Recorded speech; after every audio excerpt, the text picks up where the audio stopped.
नमस्कार दोस्तों, हमारी आज की कहानी का नाम है कद्र। अरे प्राची, जरा सिंक में पड़े बर्तन साफ कर देना।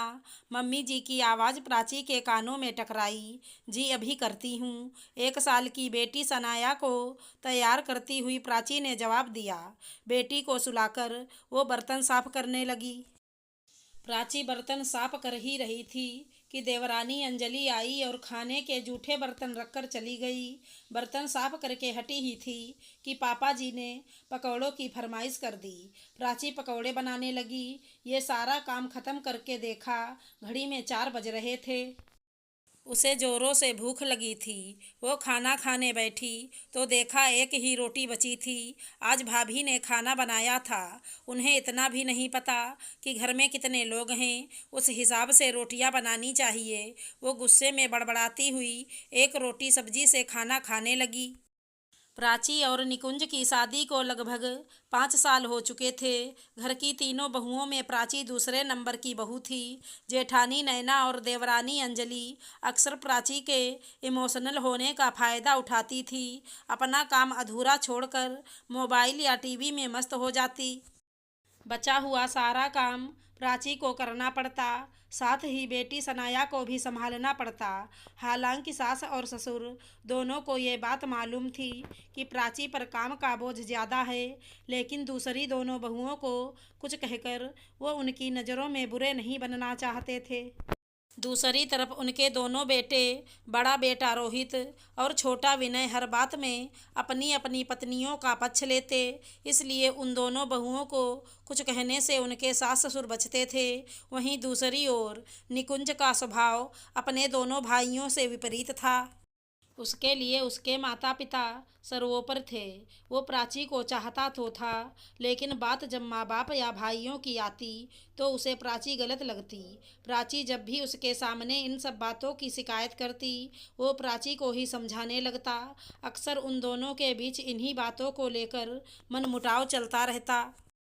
वहीं दूसरी ओर दोनों भाई अपनी अपनी पत्नियों के साथ सुखद वैवाहिक जीवन बिता रहे थे। प्राची भी बड़ी इमोशनल थी। वो किसी को कोई जवाब नहीं दे पाती और अंदर ही अंदर घुटती रहती। इधर निकुंज के माता पिता में से जब भी कोई बीमार होता या घर का कोई और कार्य होता तो दोनों भाई कोई न कोई बहाना बनाकर टाल जाते। वहीं निकुंज ऑफिस से छुट्टी लेकर भी वो कार्य करता।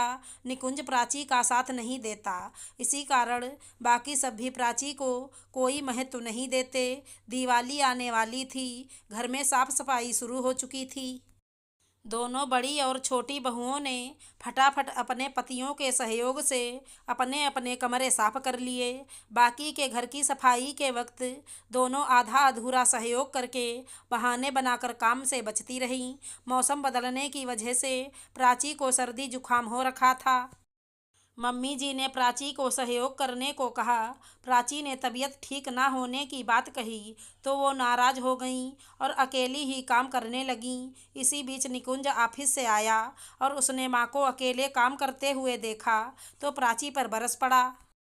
दुख और गुस्से से कांपती हुई प्राची खड़ी हुई और काम में लग गई। पानी में लगातार काम करने के कारण उसकी तबीयत ज़्यादा खराब हो गई और वो बेहोश हो गई। उसे हॉस्पिटल ले जाया गया। डॉक्टर ने चेक किया तो पता चला लगातार सर्दी जुकाम में काम करने के कारण उसके फेफड़ों में इन्फेक्शन हो गया था। उसका हीमोग्लोबिन भी काफ़ी कम हो गया था। मामला थोड़ा गंभीर था। वहीं दूसरी ओर मम्मी के बिना सनाया का रो रो के बुरा हाल था। पहली बार निकुंज को अपनी गलती का एहसास हो रहा था। प्राची का मासूम चेहरा बार बार उसकी आंखों के सामने घूम रहा था। इस मुश्किल घड़ी में उसके माता पिता के अलावा कोई और हॉस्पिटल में नहीं था। प्राची की एक मुंहबोली बहन सनाया को अपने घर ले गई। पूरे 1 हफ्ते के इलाज के बाद प्राची की हालत में सुधार आया था। निकुंज प्राची से मिलने पहुंचा। प्राची घर चलने की जिद कर रही थी।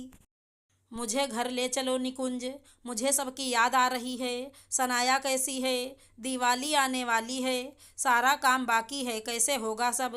प्राची बोले जा रही थी। सनाया ठीक है प्राची, निशा के घर है। तुम्हारे बीमार होने के बाद निशा उसे अपने घर ले गई थी। कल तक तुम डिस्चार्ज हो जाओगी, फिर हम चलेंगे घर।